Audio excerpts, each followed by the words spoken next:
menerima, contohnya orang Indonesia masih sukar menerima istilah Melayu sebagai induk di rantau ini kerana mereka melihat Indonesia itu sendiri ada bangsanya sendiri yang kuat dan sebagainya. Dan Melayu. Even Jawa sebahagian atasnya pun Melayu. Walaupun orang Jawa tak nak mengaku Melayu, tak apa kan. Jadi apa yang...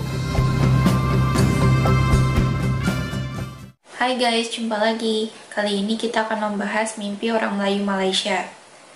Kaum Melayu Malaysia rupanya masih kesulitan mencari identitas. Karena itu mereka masih sibuk pula merumuskan konsep bangsa. Dan hal ini dilakukan oleh kaum Melayu dari kalangan tua hingga muda. Misalnya seperti dalam video berikut ini. Yuk kita simak ya.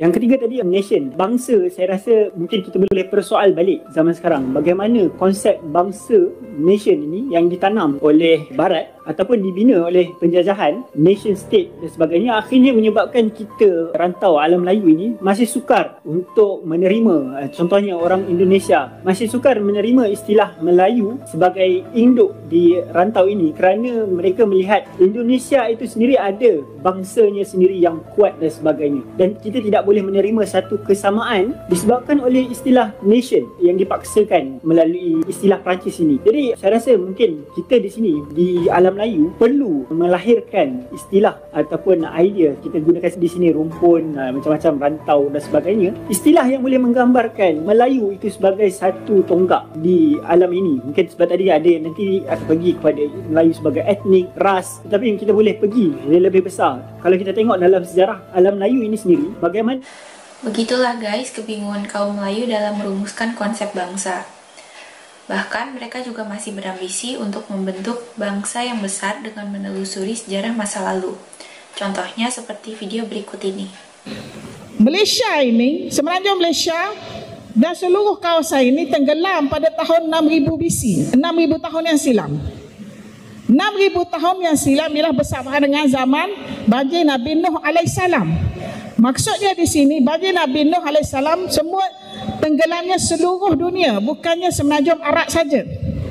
Apabila tahun 2000 BC atau 2500 BCE, dia dah turun sikit, rendah dah sikit. Maksudnya orang daripada luar datang ke alam Melayu melihat tok nenek kita orang Melayu duduk atas gunung, duduk atas tempat tinggi sebab air sudah surut. Tu yang mereka nama Malaur. Jadi di sini sudah ada pergerakan, sudah ada jati diri, leluhur kita di sini. Kalau ada pergerakan daripada Sumatera ke alam Melayu, daripada Jawa, daripada Borneo, itu bukannya pendatang, kita adalah perantau. Dia sebab dalam circle yang sama, dalam race kaum yang sama. Itu. Slide, next slide. Ini peta bertarikh 475 AD daripada East Hemisphere. Dalam peta ni dia tunjuk, ya, saya di sini. Ini semua Melayu. Semua Melayu ni. Ni alam Melayu ni, dia tulis all Malays. Sumatera, Borneo, Filipina, Malays. Sulawesi, Funan, Champa, dia tulis Melayu. Even Jawa sebahagian atasnya pun Melayu. Walaupun orang Jawa tak nak mengaku Melayu, tak apa kan. Jadi apa yang menarik di sini, peta ini East Hemisphere, world map. Dia tulis 475. Maksudnya Rasulullah lahir 571. Peta ni 475. 100 tahun sebelum lahir Rasulullah SAW. Sudah ada ni peta ni. Orang Melayu sudah wujud. Begitulah guys upaya kaum Melayu Malaysia untuk mencari identitas. Upaya seperti itu akan sia-sia karena kini di Asia Tenggara telah terbentuk banyak negara. Indonesia pun telah memiliki konsep bangsa, bahasa, dan negara sendiri. Selanjutnya kita simak pembahasan berikut ini.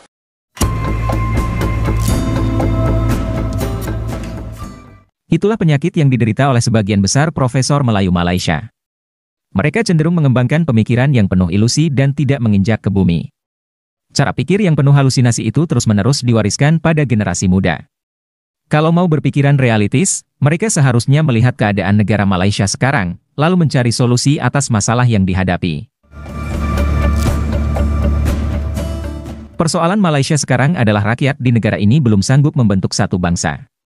Rakyat Malaysia juga tidak menggunakan bahasa yang sama, sehingga menyulitkan perpaduan. Sebab, bahasa Melayu kurang laku di Malaysia. Mungkin, bahasa Melayu Malaysia adalah satu-satunya bahasa kebangsaan di dunia yang tidak dihargai di negaranya sendiri.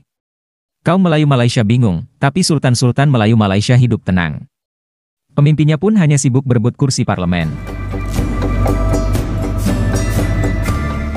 Masalah yang amat penting, yakni mengenai kebangsaan, dibiarkan berlarut-larut. Dan kini kaum Melayu Malaysia merasa terjepit oleh kaum Cina dan India yang lebih pintar dan maju. Ekonomi Malaysia pun amat bergantung pada kaum Cina.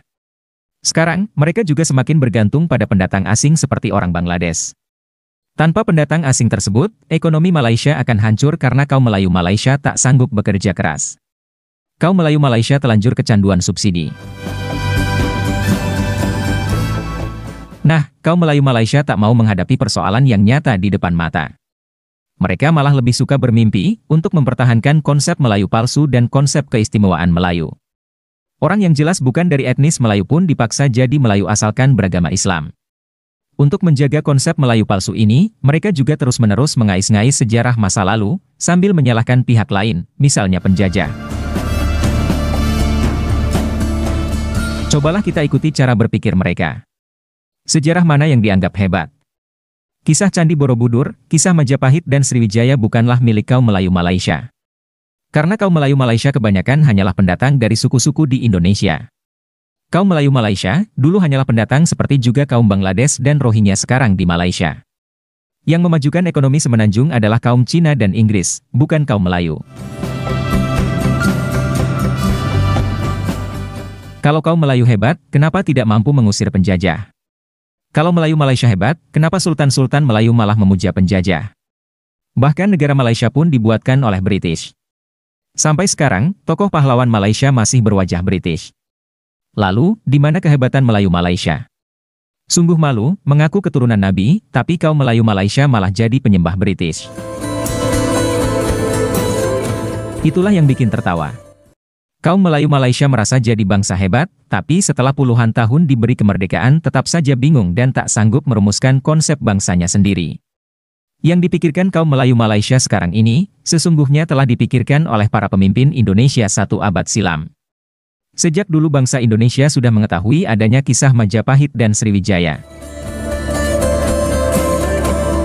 Sejak dulu sudah tahu bahwa nenek moyang Indonesia itu hebat. Tapi semua peradaban masa lalu itu hanyalah sebagai sumber inspirasi untuk membentuk bangsa dan negara Indonesia. Walau peradaban Nusantara zaman dulu telah maju, tapi nyatanya tetap kalah dengan penjajah. Secara teknologi pun kalah, bahkan hingga sekarang. Inilah yang terus dikejar oleh bangsa Indonesia. Caranya dengan meningkatkan kualitas sumber daya manusia, bekerja keras, dan berpikiran rasional. Pemimpin Indonesia berpikir ke masa depan. Tapi Profesor Melayu malah mengais-ngais sejarah masa lalu, sibuk menelusuri asal-usul Melayu. Setiap hari sibuk pula memikirkan konsep bangsa dan bahasa. Mereka seolah-olah mau mendirikan bangsa dan negara yang baru. Mereka seakan-akan mau bikin bangsa Melayu Raya atau Melayu Hebat, dan mengibarkan negara baru, entah itu Melayu Raya atau Nusantara Melayu. Kesibukan seperti itu telah dilakukan para pemimpin bangsa Indonesia 100 tahun lalu. Profesor Melayu Malaysia itu lupa, membentuk bangsa dan negara bukan lewat seminar setiap hari, tapi lewat perjuangan dan perang yang berdarah-darah.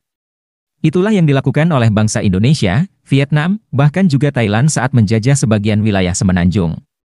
Membentuk bangsa dan negara yang besar bukanlah dengan cara menyalahkan penjajah, tanpa melakukan apapun.